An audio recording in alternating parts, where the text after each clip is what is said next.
For this keyboard model, sometimes when you need to input the password, if there are some letters, here you cannot input letters, and here if you cannot see the virtual keyboard, then you can do in this way.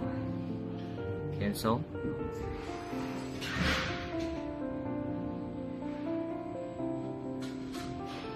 Go to here, create system, create languages, and click physical keyboard. Here you can use on-screen keyboard. Turn on this button, then you can use the virtual keyboard here.